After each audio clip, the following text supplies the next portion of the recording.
Hey there, welcome to Tomatoes, Poppies, and Everything Gardening. And today we're talking all about ginger, specifically harvesting ginger. So look, I've got my ginger in the house because we got a hard freeze like 2 nights ago and it's been staying in my garage. My husband is getting tired of the garlic out there.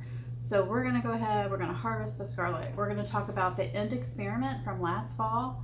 So I'm gonna flip the camera, I'm gonna show you those 2 planters. And then I've got this huge, humongous planter we're actually going to harvest and do something with. I'm thinking maybe fermented garlic or maybe just dehydrated garlic to make things simple on me. And then I have 1 more planter, so I've got 4 total. This was also an experiment. We'll talk about this in a second. But after tonight's going to be 30. After tonight, we're going to get back up in evening temps that are above freezing for at least 10 to 14 days. So I'm actually thinking about, what if I put him in the ground as a sacrifice for science, for an experiment, see if I can get him to overwinter when heavily mulched. I'm zone 7, so it's a little bit possible, maybe not. So let's get started. And what we were just talking about, but look, I made this bouquet the other day before our first frost. I've got beautiful dahlias, 2 different dahlias, the African blue basil, straw flowers. I think that's it. It's just so pretty. It's like perfect fall bouquet.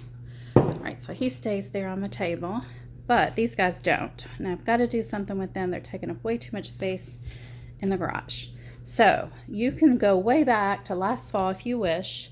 Watch my last video on garlic, and I'll link it in the description box. But this guy actually came from the harvest of 2022. I put him in this container, kept him as an indoor house plant. And in the summer, late spring, when it warmed up, night temps above 50, I moved him outside, and he was my low light, very low part sun experiment. You can see he did grow some, not vigorously, but he did grow actually. So he is going to turn into another experiment now for the fall of 2023. After tonight, I'm going to go plant him outside, heavily mulch him, probably near my artichokes, somewhere in full sun. The more sun, the better. And then we're going to see what happens come late spring next year. So 2024, does it sprout? Did it rot in the ground? I'll be able to look and see if there's no sprouting. I'll dig up and see if there's anything left, what it looks like, if it turned to mush. So that's going to be a fun experiment. This is going to be just a basic harvest of ginger, and that's going to be included in this video. Probably not going to show you everything I'm going to do with it. Maybe just give you some ideas. I've already mentioned 2. Also, you can freeze ginger. That would be a 3rd option. I've done that many times, and that works out really great. The problem with harvesting now, as you can see, I do have a lot of new growth. A lot of new growth in this pot. But at the same time, I also have a lot of dieback. You can see these are dying back. They're turning brown. So I think this pot is a good at a good point to harvest. You know, usually you want to give your ginger at least 9 to 10 months. Can't remember the exact date that I planted this. It was late though. I do remember that. I had procrastinated. But I think I'm going to get a fairly decent harvest, so I'll be happy with that. Now the other part of our video is we're going to talk about these 2 containers. So these guys are in the identical planters, identical soil, identical placement in the sun this summer, which was part sun on my back deck, and they both grew really well. They both look extremely identical.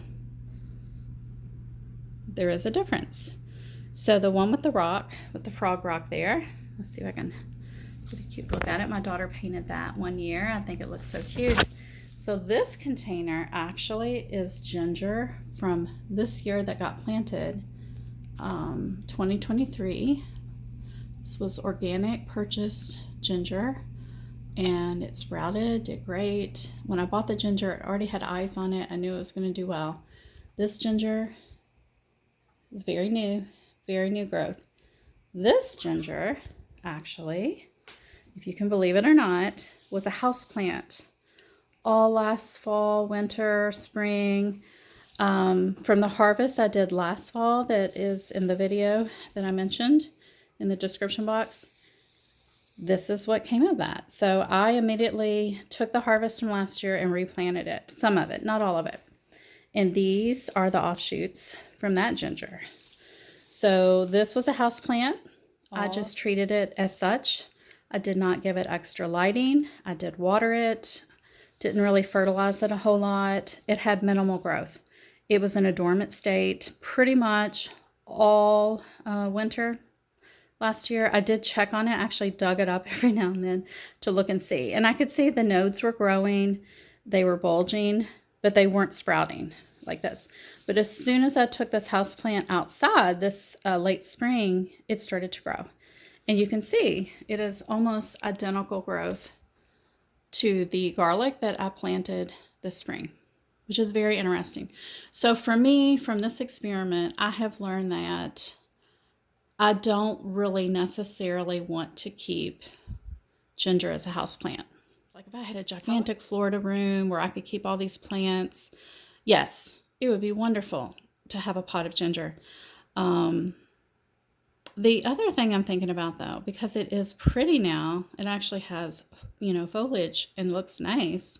It would make an attractive house plant, but it would require lighting. So you always have to balance what you're able to provide against what the plant needs. So I think, I don't know, I'm still debating these two guys. If I want to keep both as a house plant, or if I want to harvest both or keep one as a house plant, maybe the newer one that I planted this spring, harvest the one that I planted last fall. So that is just still up for debate. I'm still thinking about it.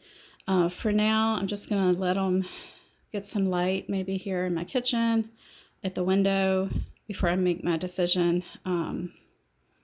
If it gets up to 70s, as we're supposed to here soon, I'll probably move them back out temporarily. But if it gets below 40, 45, they really are not going to be happy outside. All right, so that leads us to harvesting the big black container here, because we're actually going to recycle that for a garlic video coming up.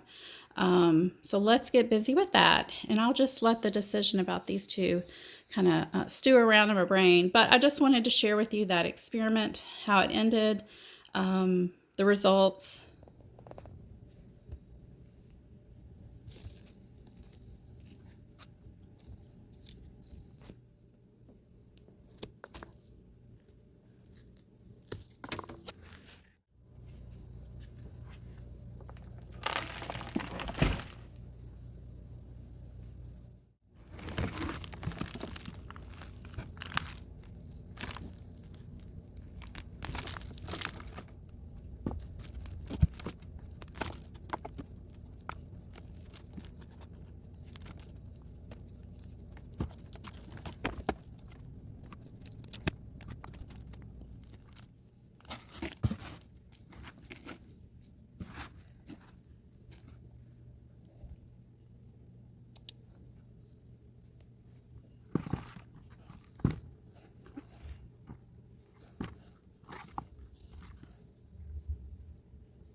It's still kind of cold out, but I did get it harvested outside, so at least I didn't have dirt all in the kitchen. And this is what we ended up with. You can see there's a lot of great new development. And the mother, well, here's an example of a mother. So the mother would be the original part that I planted. So the mother is darker, you can see. And the new growth, or baby ginger, is this lighter color that has the shoots. So you can see there's eyes or nodes on here coming out. This would continue to grow and grow and grow. I think what I'm going to do is harvest what I want, make a dehydrated either shavings of ginger or powder, I still have my dehydrator out from all the peppers, so I'll just clean this up real well, soak it in some water, and then maybe use a toothbrush to get off all the last bits of dirt. If there's any thick skins, I'll kind of use a potato peel and get those off. Otherwise, if the gosh, I can't talk, guys. If the skin is so thin, like this new baby ginger, see how the skin is just so thin? I'm not even going to worry about getting that off. But I do want to get all the dirt off. And then once we get our ginger prepped, I'm going to slice it really thin and put it on my drying racks, my dehydrator, and just dry it until it's crispy. And then we can either just store it as is, or I can make it into a powder. I think I would rather just have like ginger chips that I could put into food if I want, or I could use it for tea. Yeah, so that's what we're going to do. But I'm also thinking about, instead of using the mother and dehydrating it, I may actually replant it and put it into the garage with my overwintered peppers. And that way we could have more ginger next year. So I'm thinking that's what I'm going to do. So that's it, guys. So that was my quick video on ginger. Still have not decided what I'm going to do with those two circular ceramic containers of ginger. I may make those into a couple different, maybe the fermented ginger. I wanted to kind of try that. And then also, I don't know, I still have a bag of frozen ginger from last fall, so I really don't need to freeze more. I'm not a huge ginger fan, but it is super duper healthy, so I'm trying to kind of maybe think of other ways I can preserve this that I could make myself, you know, get it into my body somehow. Maybe I should just learn to love ginger. I do like it in recipes. I mean, I do like it in cooking, but not like tea, unfortunately. All right, so that's it, guys. If you have any great ginger recipes below or ways to preserve, I would love to hear those. I wish that I could just put this into my kitchen pantry and it would be perfectly usable until next spring when I'm ready to plant more ginger. But I don't think that would work because look, it's already got eyes, it's already sprouting. So we need to use this or plant it again so we have ginger for next spring.